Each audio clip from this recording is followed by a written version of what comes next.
ఒకానొక గ్రామంలో రామయ్య అనే పేద రైతు అతని భార్య లక్ష్మి ఉండేవారు.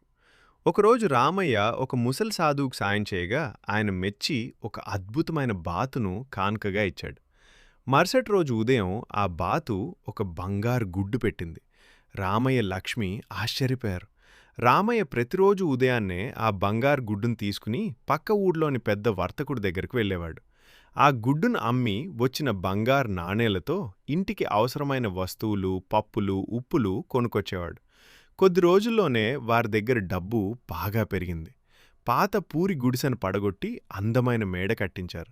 రామయ్య పని మానేసి హాయిగా ఉండసాగాడు. లక్ష్మి ఒంటి నిండా బంగారు నగలు వేసుకుని ఊరంతా తిరగడం మొదలుపెట్టింది. డబ్బు పెరిగే కొద్దీ లక్ష్మికి తృప్తి కలగలేదు. ఆమెలో అత్యాశ పెరగసాగింది. ఒకరోజు ఆమె రామయ్యతో ఇలా అంది: ఏమండి, రోజుకు ఒకే గుడ్డు కోసం మనం ఎందుకెదురు చూడాలి? ఆ బాతు కడుపులో బంగారు గుడ్ల గని ఉండి ఉంటుంది.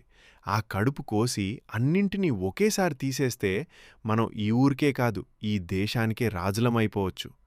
రామయ్య మొదట భయపడినా లక్ష్మి పదే పదే చెప్పేసరికి అతను కూడా ఆశకు లోనైపోయాడు.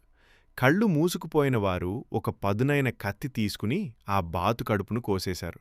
తీరా చూస్తే ఆ బాతు కడుపులో ఒక్క బంగారు గుడ్డు కూడా లేదు. అది మామూలు బాతులాగే ఉంది. పాపం, లక్ష్మి అత్యాశ వల్ల వారు బంగారు గుడ్లు పెట్టే బాతును చంపేసుకున్నారు.